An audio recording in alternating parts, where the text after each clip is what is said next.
What's up, guys and girls? I am honestly super excited about today's video. When I was creating it, I actually had some really interesting realizations myself, and that's after having coached for almost 20 years, playing professionally for several years, coaching kids to Ivy League schools in the US, and the way I ended up creating this video, I think you're actually going to get a lot of value out of it. So please stick through the whole thing. And I'm taking a slightly different approach to it. I want to make this more of an interactive coaching type of session. So there are going to be certain points where I'm going to ask you to pause the video and actually bring something that you can write on, either on your computer or a notebook, whatever it is, and capture some thoughts when you watch the videos.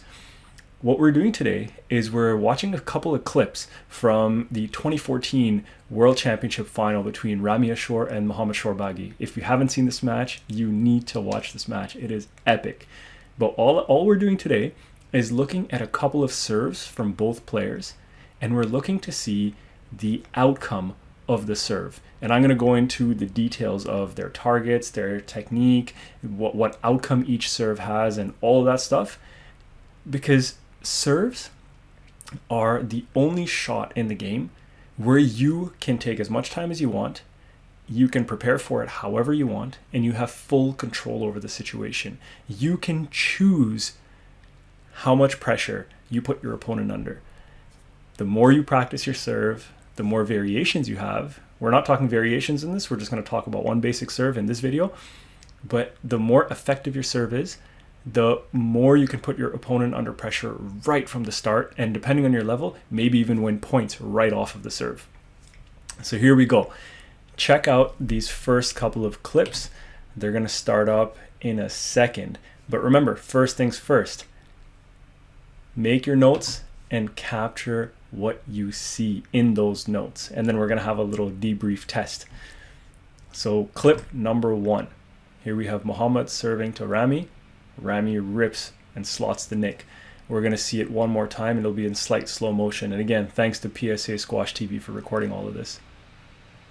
There it is. In case you missed that, let's see that slow-mo once again. Okay, now we're coming to the next clip. This is Ramy serving to Shorbagy. Same thing, he's serving from right to left. Let's see what happens here. Okay, here's where the fun begins. Did you guys take your notes? Please say yes. If you didn't, go back, watch the video again. You can go through each clip slow-mo, because this is honestly going to do a few things. One, it's going to increase your awareness about what you know. And the more awareness you have, the more you know, the better your analysis and your assessment and your own coaching can be, and how you're going to raise your own game. And the second thing is it's going to be fun. So go back, check it out, test your understanding, and then come back here when you're ready. Okay, I'm assuming you're back and ready. So let's check this out. This is going to be fun, okay? There we go. So here we have both players serving exact same time. And now check out these differences. Ramy serve, look how much higher it is on the front wall compared to Shorbagy's serve. And then the other thing from a technical standpoint, when you serve, a lot of players don't do this, is they serve and they move towards the tee at the same time, so that as soon as they've hit that shot before their opponent is actually striking the ball, they're ready on the tee, waiting and watching their opponent. So that's just a technical thing from when you serve. I'm not going to get into a ton of details about how to serve. You can see both players have their wrist in a nice cock position. Racket face is open. Ramy's coming across a little bit more because he's kind of cutting that ball and coming through. Shorbagy's pushing it, cutting it too, but pushing it a little bit more. That's just subtlety and technique. Everyone has a slightly different way of hitting the ball and following through. But the most important things you're going to notice here, difference in height. Like Ramy's serve is probably a foot and a half higher on the front wall compared to Shorbagy's serve. Now the next thing you're going to see, and actually even before we get to that next piece, notice how both players are on the tee before their opponent is striking the ball. So let's check this out. Shorbagy serve, has hit the sidewall pretty early, and it's hit it a little bit short on the sidewall. So what this is going to do is the ball's going to pop out towards Ramy, whereas Ramy's serve is still in the air. So having that little bit of extra height on the front wall caused that serve to go deeper into the court. And you'll see what happens is Ramy serves the ball, he volleys the ball, and he slots a cross-court nick. If he didn't volley that ball, this would have been the trajectory of the ball coming down. And what you'll notice is right here, Ramy's serve hits the wall over here, and what's happening is because it's deeper, Shorbagy cannot volley it because that ball's going to pop off into the back. He could volley it straight possibly, but he can't go for a cross-court nick the way Ramy's about to go for a cross-court nick. And what's happening is that Shorbagy's movement is coming back. He can't go forward or into the ball and volley it. He has to go really far back. Now, Ramy, on the other hand, you'll notice in a moment, he is moving back, but he's only moving back slightly because he knows Shorbagy's serve is coming to him. Whereas Ramy's serve is actually moving away from Shorbagy and moving back. So you're going to see that here. There's a slightly different trajectory of the shots. See, Shorbagy's serve is coming to Ramy. Ramy's serve is actually moving back and going deeper. So we see that happening over here. So see, Ramy's already hit that cross-court nick, where Shorbagy's having to let this ball go to the back of the court. And we're just going to see how that plays out for Shorbagy. So if you keep watching this, the ball's bouncing here, and Shorbagy has to go all the way to the back and pick it up in the back corner. Now, for the top players, this is not a big deal, right? But for most other players, especially amateurs, hitting a decent ball out of this position when that ball is low in the back corner is not easy. So that was the first scenario where Shorbagy's serve was a little bit looser because of not hitting the ball high enough on the front wall, and also the angle was a little bit different. Now let's do this. Here's another pause. You're going to see two more clips side by side. First, you're going to see it in real time, then you're going to see it side by side. So make sure you take your notes now.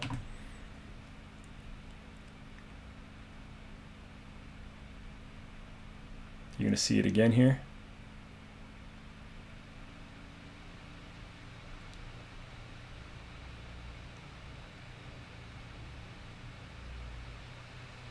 Okay, we're going to review all of this. We're going to review Shorbagy's movement. We're going to review the targets on the serve. We're going to review all of it.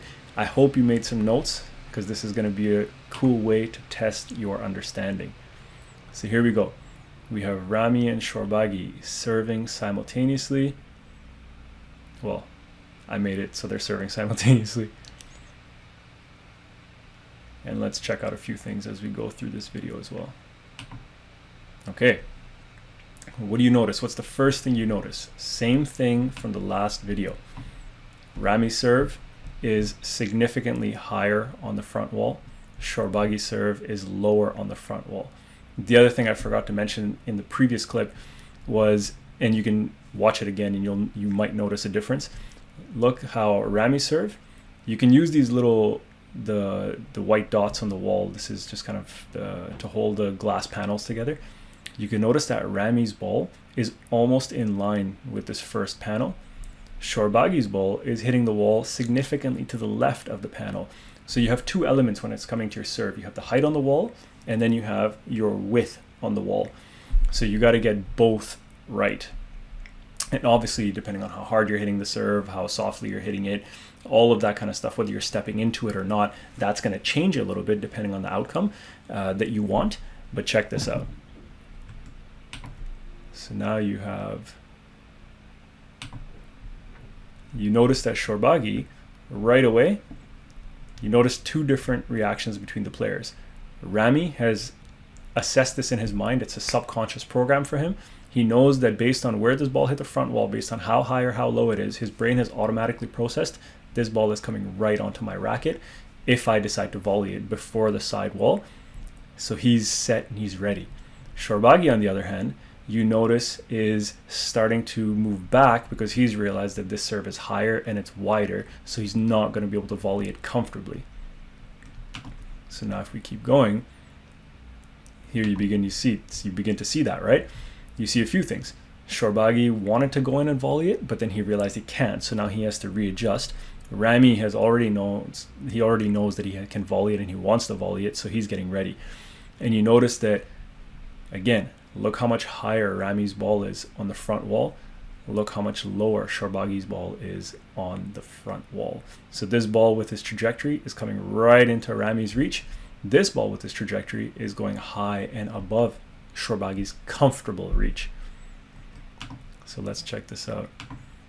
So this keeps going, and now Ramy's making contact with the ball.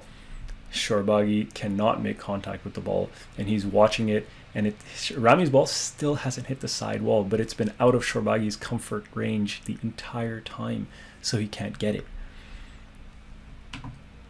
Ramy slots that cross-court nick. Shorbagy's ball just hit the side wall, and now it's going to start fading. And you notice where it hits the side wall? It's hitting the side wall near the back of the service box. Whereas because Shorbagy's ball wasn't wide enough on the front wall, nor was it high enough on the front wall, it ended up coming short and would have caught the side wall early.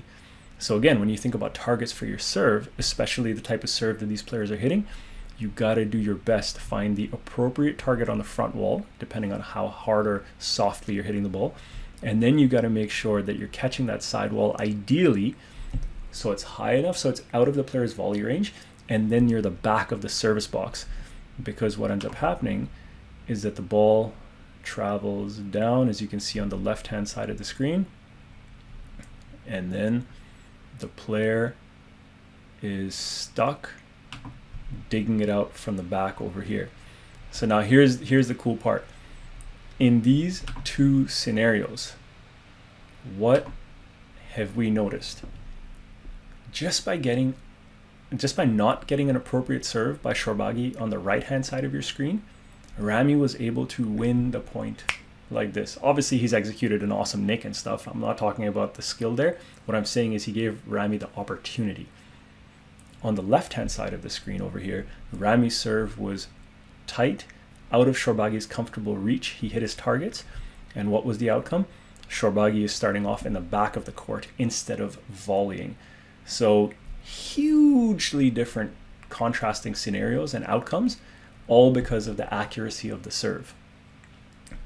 Truthfully, I had kind of forgotten the importance of this. I'm not gonna lie. I also haven't been on a squash court in several months because of the COVID lockdowns. I had forgotten the importance of the serve, and when I did this analysis, it suddenly hit me like a ton of bricks of just the fine margins and the differences. So let me give you guys a little tip. One thing that you guys can do, you can go practice this by yourself as well if you have access to a court. You don't even need a partner. If you have a partner, it's awesome. But you can go practice by yourself by putting some kind of a target. You can even put a little bit of tape on the opposite side wall. So let's say I'm serving from the left-hand side of the court over here. I can put a piece of tape on the wall behind the back of the service box, nice and high, and then keep practicing my serve, trying to hit that target and seeing the outcome of the serve. So you can go do that by yourself. Now, if you have a partner, you could do the exact same thing, but now your partner can practice their serve return by trying to hit it down the wall as well. Now, if you guys want a lot of detail and learn some technique around how to actually do this, I actually have a coaching program on my website, and I'll put the link in the description below this video. If you like these videos, please comment, please give the thumbs up and like them. Please subscribe to the channel and share. I truly feel like there's a ton of value in this sort of stuff. So if you give me that reinforcement, it just gives me more motivation to keep churning them out. Have a fantastic day, and I'll see you in the next one.